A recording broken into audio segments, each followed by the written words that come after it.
মুভির শুরুতেই আমরা মোস্ট পাওয়ারফুল ব্র্যাডলি নামে একজন ব্যক্তিকে দেখতে পাই, যিনি পেশায় একজন গাড়ির মেকানিক। প্রতিদিনের মতো আজও একটা ভাঙা গাড়ি নিয়ে গ্যারেজে পৌঁছান, কিন্তু সেখানে পৌঁছে তিনি দেখেন গ্যারেজের মালিক অধীর আগ্রহে তার জন্য অপেক্ষা করছেন, যেটা দেখে ব্র্যাডলি কিছুটা অবাক হয়। এরপর গ্যারেজের মালিক তাকে অফিসে আসতে বলেন।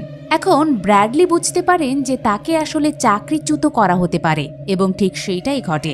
মালিক তাকে বলেন গ্যারেজ আজকাল আর্থিক সংকটের মধ্য দিয়ে যাচ্ছে, আর সেজন্য তিনি কিছু শ্রমিককে ছাঁটাই করতে বাধ্য হচ্ছেন। কিন্তু এইটা মূলত মালিকের একটা অজুহাত ছিল, কারণ ব্র্যাডলি ছিলেন কিছুটা কড়া মেজাজের লোক। তাই মালিক তাকে সরিয়ে এমন কাউকে নিয়োগ দিতে চেয়েছিলেন যে শুধু তার চামচামি করবে। ব্র্যাডলি কড়া মেজাজের হলেও তিনি কোনো তর্কে জড়ান না, আর চলে যান লকার রুমে এবং নিজের জিনিসপত্র গুছিয়ে চুপচাপ গাড়ি চালিয়ে বাড়ির ভেতরে রওনা হন।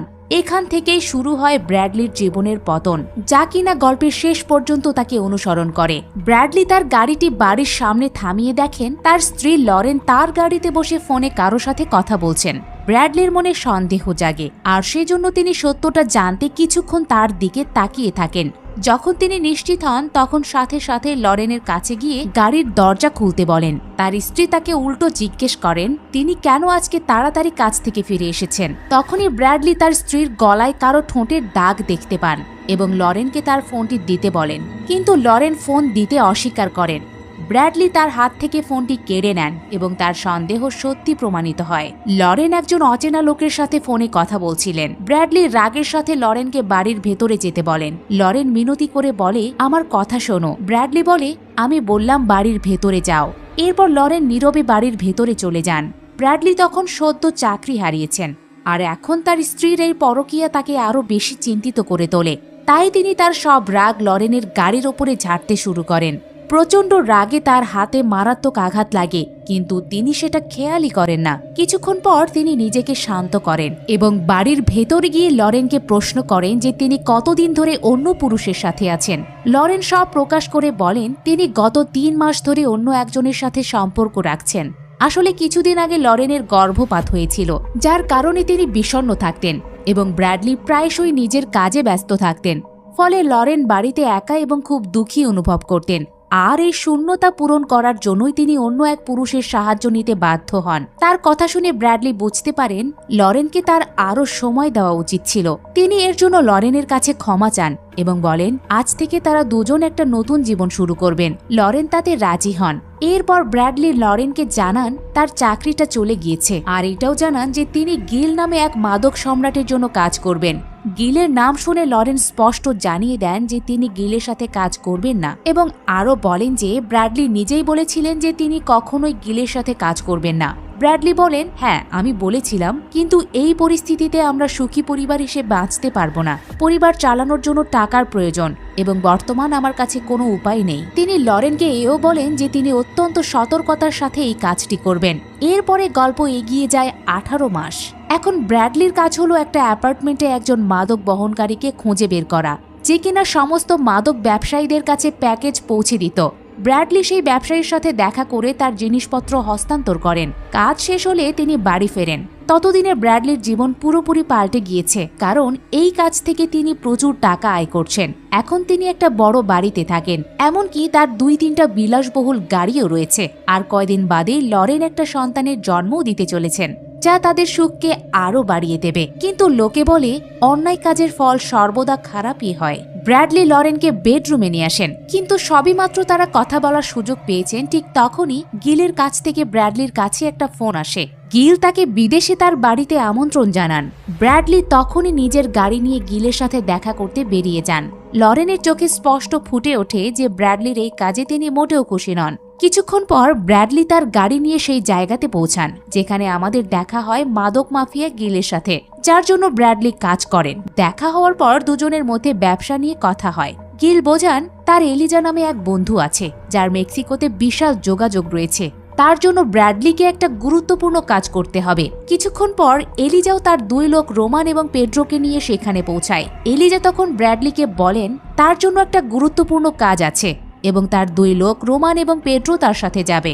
কিন্তু ব্র্যাডলি তাদের সাথে কাজ করতে সরাসরি মানা করে দেন, কারণ তারই একজন লোক রোমানকে অতিরিক্ত মাদকাসক্ত বলে মনে হয়। তার ভয় ছিল যে রোমান কোনো হঠকারী এবং বেপরোয়া কাজ করে বসতে পারে, যার কারণে পুলিশ তাদের ধরেও ফেলতে পারে। এলিজা তার 2 লোকের পক্ষ নিয়ে বলেন তারা হচ্ছে তার সবচেয়ে প্রতিশ্রুতিশীল লোক, কিন্তু ব্র্যাডলি তবুও রাজি হতে চায় না। গিল তখন ব্র্যাডলির সাথে একা কথা বলেন এবং তাকে বোঝান এই কাজটা তাদের জন্য খুবই লাভজনক। গিল এইটাও প্রতিশ্রুতি দেন যে ব্র্যাডলির সন্তান যখন জন্মাবে তখন তিনি 3 মাসের ছুটি পাবেন। কিছুটা চিন্তা করার পর ব্র্যাডলি রাজি হন এবং এলিজাকে বলেন এই কাজের সম্পূর্ণ দায়িত্ব তিনি নেবেন এবং তার 2 লোককে কাজের সময় তাকে মানতে হবে। এতে এলিজা রাজি হন। এরপর ব্র্যাডলি রোমানকে ছোট্ট একটা পরীক্ষা করেন এবং তাকে জিজ্ঞেস করেন, রোমান, আমি যদি তোমাকে জিনিসপত্র ছুঁড়ে ফেলে দিতে বলি তুমি কি করবে? রোমান উত্তর দেন, আমি ছুঁড়ে ফেলে দেব। এর মাধ্যমে দুজনের মধ্যে একটা সমঝোতা হয়। এরপর তারা 3 জন রাতের বেলা একটা বন্দরে পৌঁছান, কিন্তু জাহাজে ওঠার আগেই রোমান নিজের মতো কাজ করতে শুরু করেন। ব্র্যাডলি রেগে যাওয়ার আগেই পেড্রো রোমানকে বলেন, রোমান, আমাদের একটা চুক্তি হয়েছিল, আমাদের ব্র্যাডলির কথা মানতে হবে। এরপর ব্র্যাডলি নিজেই নৌকা চালান এবং গন্তব্যে পৌঁছে আশেপাশে ভালোভাবে দেখে নৌকাটি থামান। এরপর পেড্রো ড্রাইভিং স্যুট পরে জলে নামেন এবং নিচে থেকে একটা বাক্স বের করে নিয়ে আসেন। সেই বাক্সটিতে $3 মিলিয়ন মাদক ছাড়া আর অন্য কিছুই ছিল না। তারপর তারা সেখান থেকে সব প্যাকেট বের করে বক্সটি জলে ছুঁড়ে ফেলে বন্দরে ফিরে আসেন, কিন্তু ফেরার পথে ব্র্যাডলি হঠাৎ করে নিজের প্যাকেটটি জলে ছুঁড়ে ফেলে দেন এবং তাদের দুজনকেও একই কাজ করতে বলেন। কিন্তু রোমান আর পেড্রো তার সতর্কবাণী উপেক্ষা করে উল্টো ব্র্যাডলিকে মারধর করে। ব্র্যাডলি কোনো মতে তার রাগ নিয়ন্ত্রণ করেন এবং তাদের যেতে দিয়ে নিজে নৌকার দিকে এগোতে শুরু করেন। আর যেই না তারা দুজন কিছুটা এগিয়ে আসেন, হঠাৎ করেই পুলিশ তাদের ঘিরে ফেলে এবং দুপক্ষের মধ্যে বন্দুক যুদ্ধ শুরু হয়। ব্র্যাডলি ধরা পড়তে চাননি, তাই তিনি চুপচাপ চলে যাওয়ার সিদ্ধান্ত নেন, কিন্তু তখনই তিনি পুলিশ কর্মীদের সাহায্যের আওয়াজ শুনতে পান। ব্র্যাডলি একজন সাধারণ মানুষ সেজে পুলিশকে সাহায্য করার সিদ্ধান্ত নেন, যাতে তারা তাকে সন্দেহ না করে। এরপর ব্র্যাডলি পেছন দিক থেকে এসে প্রথমে পেড্রোকে এবং তারপর রোমানকেও গুলি করে মেরে ফেলেন, কিন্তু দুর্ভাগ্যবশত পুলিশ তাকে গ্রেফতার করে। এরপর তাকে জিজ্ঞাসাবাদের জন্য নিয়ে আসা হয়। সেখানে ডিটেকটিভ ওয়াটকিন্স তাকে মাদক সম্পর্কে এবং সেখানে তিনি কি করছিলেন সেইটা নিয়ে প্রশ্ন করেন। ব্র্যাডলি তাকে বিভ্রান্ত করার চেষ্টা করেন, কিন্তু ডিটেকটিভের সন্দেহ হয় যে ব্র্যাডলি একজন ধূর্ত লোক, এমনকি তিনি তার বিরুদ্ধে কোনো শক্তিশালী প্রমাণও খুঁজে পান না। কিন্তু তিনি যেহেতু দুজনকে খুন করেছেন তাই ফেঁসে যান। আদালতে হাজির করার আগে তাকে একবার স্ত্রীর সাথে দেখা করার অনুমতি দেওয়া হয়। ব্র্যাডলি লরেনকে নিজের এবং তাদের অনাগত সন্তানের যত্ন নিতে বলেন। অবৈধ কার্যকলাপের মাধ্যমে ব্র্যাডলি যথেষ্ট টাকা উপার্জন করেছিলেন যাতে তার স্ত্রী এবং সন্তান স্বাচ্ছন্দ্যে একটা ভালো জীবন কাটাতে পারে। এরপর খুন এবং অবৈধভাবে আগ্নেয়াস্ত্র রাখার জন্য ব্র্যাডলির 7 বছরের কারাদণ্ড হয়, আর তাকে পাঠানো হয় ফ্র্যাঙ্কলিন এয়ারফোর্স নামের একটা কারাগারে। সেখানে পৌঁছানোর পর তাকে তার সব মূল্যবান জিনিসপত্র খুলে ফেলতে বলা হয়, এমনকি তার বিয়ের আংটিটাও খুলে নেওয়া হয়। এরপর তার স্বাস্থ্য পরীক্ষা করা হয়। পরীক্ষার পর তাকে উপরের তলার একটা জেলে লেফটি নামে একজন বয়স্ক বন্দির সাথে রাখা হয়। সেখানে ব্র্যাডলি এবং লেফটি জেলের ব্যবস্থাপনা কর্মকর্তা আন্দ্রের সাথে দেখা করেন। আন্দ্রে ব্র্যাডলিকে জেলের নিয়মকানুন বুঝিয়ে দেন। নিয়মগুলোর মধ্যে একটি ছিল, যখনই ঘন্টা বাজবে তাকে সাথে সাথে উপস্থিতি চিহ্নিত করার জন্য নিজের জেল থেকে বেরিয়ে আসতে হবে। এরপর ব্র্যাডলিকে তার জেলে ঢুকিয়ে দেওয়া হয়। ভেতরে গিয়ে তিনি এলিজার সাথে কাজ করার জন্য নিজেকে অভিশাপ দিতে শুরু করেন। এরপর ক্লান্তির কারণে তিনি ঘুমিয়ে পড়েন। যখনই উপস্থিতির সময় হয় তখন বাকি সব বন্দী নিজেদের জেল থেকে বেরিয়ে এসে সেখানে দাঁড়ান, কিন্তু ব্র্যাডলি তখনও ঘুমাচ্ছিলেন, যার কারণে সব বন্দীকে ক্ষুধার্ত থাকতে হয়। আর যখন ব্র্যাডলি অনেক পরে বাইরে আসেন তখন আন্দ্রে তার ওপর রেগে যান আর বলেন, আমি তোমাকে নিয়মকানুন বুঝিয়ে দিয়েছিলাম তাই না? আন্দ্রে তাকে শেষবারের মতো সতর্ক করে দেন যে এখন থেকে তাকে শৃঙ্খলাবদ্ধ থাকতে হবে এবং জেলের সব নিয়মকানুন মেনে চলতে হবে। এদিকে লরেন বাড়িতে ঘুমাচ্ছিলেন, তখন তিনি বুঝতে পারেন কেউ একজন তার বাড়িতে ঢুকেছে। লরেন সাথে সাথে ড্রাইভারের কাছ থেকে বন্দুকটি নেন। যারা এসেছিল তারা সম্ভবত তাকে অপহরণের উদ্দেশ্যে এসেছিল। হঠাৎ লরেনের উপর একটা টেজার গান দিয়ে আক্রমণ করা হয় এবং তিনি অজ্ঞান হয়ে মাটিতে পড়ে যান। দৃশ্যটি আবার ব্র্যাডলির কাছে ফিরে আসে। সেখানে লেফটি তাকে বলেন কেউ তার সাথে দেখা করতে এসেছেন। ব্র্যাডলি সেখানে পৌঁছলে একজন মহিলা ডক্টর ড্যানিসের সাথে তার দেখা হয়। ড্যানিস বলেন তিনি তার স্ত্রীর ডক্টর। ড্যানিস তাকে জানান ডক্টর প্লাচিড তাকে বলেছেন লরেনের গর্ভধারণে গুরুতর জটিলতা দেখা দিয়েছে। এবং তিনি আগামীকাল সকাল 10টায় তার সাথে দেখা করতে চান। এই কথাগুলো শুনে ব্র্যাডলি কিছুটা অবাক হন, কারণ লরেন তাকে ডক্টর প্লাসিড নামে কোনো ডক্টরের কথা কখনোই বলেননি। পরের দিন তিনি ডক্টর প্লাসিডের সাথে দেখা করেন, কিন্তু ব্র্যাডলি তাকে চিনতেই পারেননি, কারণ তিনি আসলে লরেনের ডক্টর ছিলেন না, বরং তিনি ছিলেন এলিজার লোক, যিনি ডক্টরের ছদ্মবেশে ছিলেন।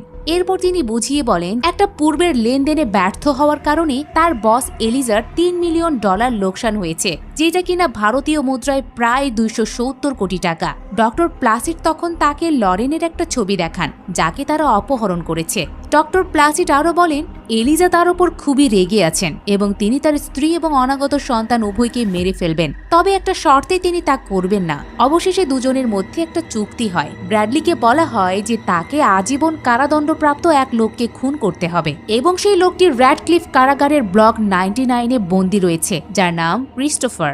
ডক্টর প্লাসিড ব্র্যাডলিকে বলেন তিনি যদি ক্রিস্টোফারকে হত্যা করেন তাহলে এলিজা তাকে ক্ষমা করে দেবেন এবং তার স্ত্রী এবং সন্তান উভয়কেই মুক্তি দেবেন। এই কথাগুলো শুনে ব্র্যাডলি সম্পূর্ণরূপে হতাশ হয়ে যান। তিনি বুঝতে পারেন না যে তার এটা করা উচিত হবে কিনা। এরপর আন্দ্রে যখন তাকে জেলে ফিরিয়ে নিয়ে যাচ্ছিলেন, তখন ব্র্যাডলি হঠাৎ করে নিজের জুতো খুলে আন্দ্রের উপর আক্রমণ করেন এবং তাকে মারতে শুরু করেন। ব্র্যাডলি এই সবকিছু ইচ্ছাকৃতভাবেই করছিলেন, যাতে তাকে র্যাডক্লিফ কারাগারে স্থানান্তর করা হয়। আন্দ্রেও তার আচরণে রেগে যান এবং তার লাঠি দিয়ে ব্র্যাডলিকে মারতে শুরু করেন। অবশেষে ব্র্যাডলি আন্দ্রেকে মেরে তার একটা হাত ভেঙে দেন। তখন আন্দ্রের চিৎকার শুনে বাকি গার্ডসরা সেখানে আসেন আর ব্র্যাডলির হাতে হাতকড়া পরিয়ে নিচের জেলে নিয়ে যান। কিন্তু ব্র্যাডলিকে তো র্যাডক্লিফ কারাগারে পৌঁছাতেই হবে, তাই তিনি আবারও লড়াই শুরু করেন এবং সেই 3জন গার্ডকেও মারতে শুরু করেন। ব্র্যাডলির এমন আচরণ দেখে এক গার্ড টেজার গান দিয়ে তাকে বৈদ্যুতিক শক দিতে শুরু করেন, আর এখানেই তার পরিকল্পনা সফল হয়। তাকে বিপজ্জনক বন্দী হিসেবে গণ্য করা হয় এবং র্যাডক্লিফ কারাগারে স্থানান্তরিত করা হয়। র্যাডক্লিফে পৌঁছানোর পর তার সাথে দেখা হয় কারাগারের দুষ্ট ওয়ার্ডেন ট্যাক্স এবং তার 4 জন লোকের। ট্যাক্স তাকে বলেন এখানে এসে তুমি সবচেয়ে বড় ভুল করেছো। র্যাডক্লিফ কারাগার খুবই কঠোর আর এখানে তুমি নরকের মতো সুযোগ সুবিধা পাবে। এরপর ব্র্যাডলিকে পরীক্ষার জন্য নিয়ে যাওয়া হয়। যাচাই শেষ হওয়ার পর তাকে ব্লক 99-এর বদলে ব্লক 59-এ রাখা হয়। জেল দেখে ব্র্যাডলি হতবাক হয়ে যান। তার মনে পড়ে যায় ট্যাগের কথা। ট্যাগ তাকে বলেছিল যে তিনি এখানে নরকীয় সুবিধা পাবেন। তিনি দেখেন যে তার জেলটি খুবই নোংরা, কারণ পূর্ববর্তী ঘৃণ্য বন্দী তার প্রসাব জেলে ফেলে গিয়েছিল, যার দুর্গন্ধ অসহনীয় ছিল। কিন্তু ব্র্যাডলি তার পরিবারের জন্য সবকিছু সহ্য করতে রাজি ছিলেন। এরপর তিনি চুপচাপ তার ভেস্ট খুলে তা দিয়ে নাক থেকে ঘুমিয়ে পড়েন। কিছুক্ষণ পর একজন গার্ড তার জেলের দরজায় কড়া নাড়েন এবং তাকে কিছুটা খোলা বাতাস পাওয়ার জন্য 60 মিনিটের জন্য বাইরে বের হতে দেওয়া হয়। ব্র্যাডলি বাইরে এসে ক্রিস্টোফারকে খুঁজতে শুরু করেন। তখনই ডেরেক নামে একজন লোক তার কাছে আসে। ব্র্যাডলি ডেরেককে জিজ্ঞেস করেন তুমি কি ক্রিস্টোফারকে চেনো? র্যাডক্লিফ জেলে ক্রিস্টোফার নামে কোনো বন্দী নেই।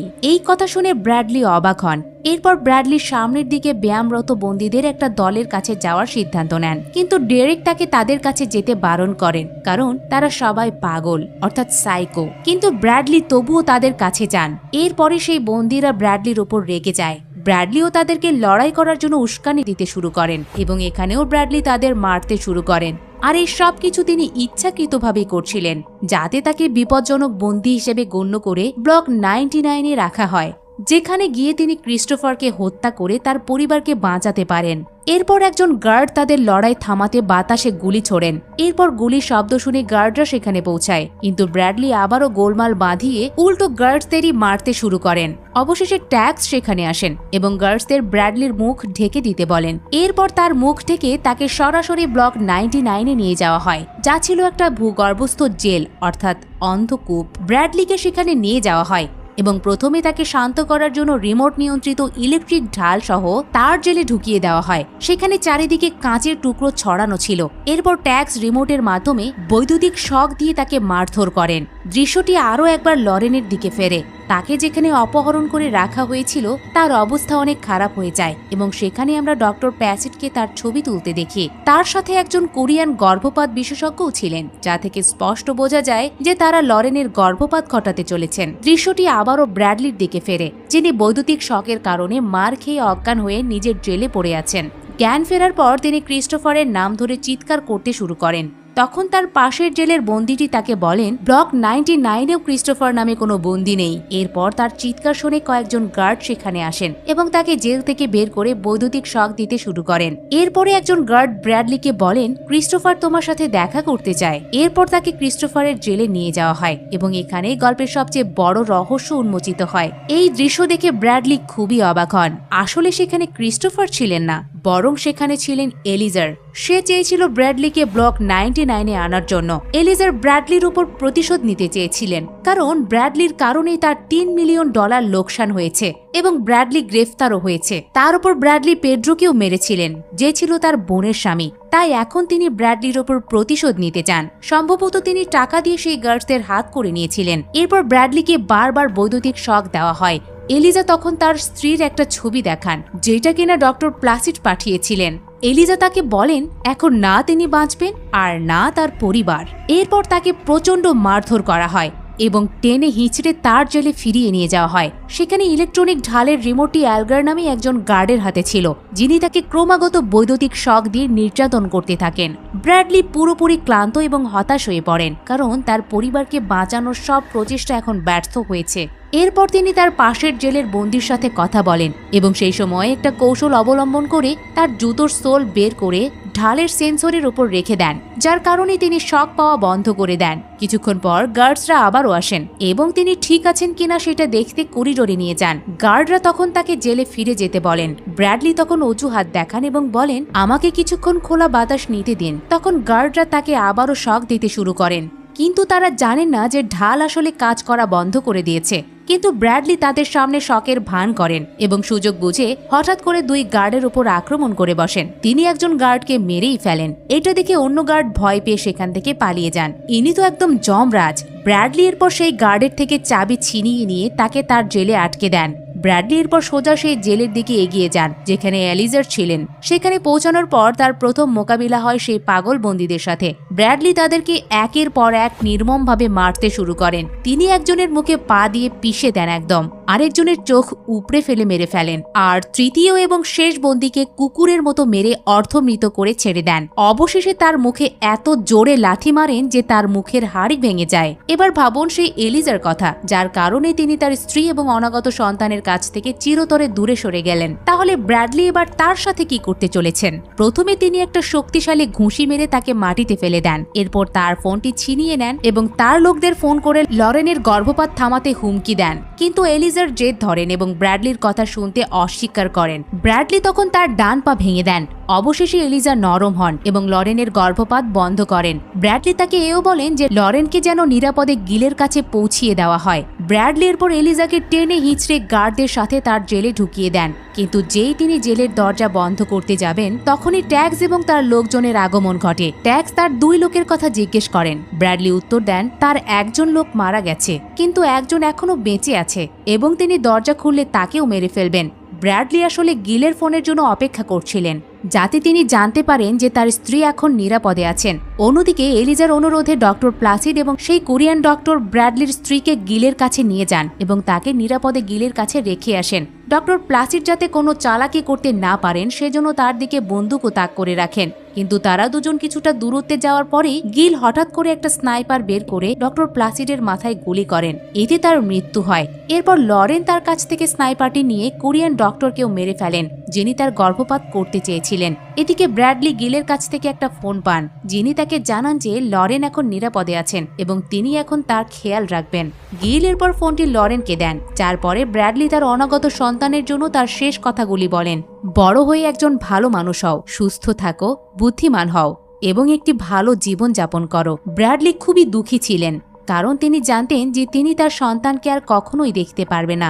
বাইরে দাঁড়িয়ে থাকা ট্যাক্স রাগের সাথে তাকে জিজ্ঞেস করেন তার কান্না শেষ হয়েছে কিনা, যার উত্তরে ব্র্যাডলি বলেন আমাকে আরো 1 মিনিট সময় দিন। এরপরেই তিনি নিজের জেলে ফিরে যান আর নির্মমভাবে এলিজাকে মারতে শুরু করেন। তিনি তাকে ততক্ষণ পর্যন্ত মারেন যতক্ষণ না তার মাথা তার শরীর থেকে বিচ্ছিন্ন হয়ে যায়। অবশেষে ট্যাক্স ধৈর্য হারিয়ে ভেতরে আসেন এবং ব্র্যাডলির মাথায় গুলি করেন আর ঘটনাস্থলেই তার মৃত্যু হয়।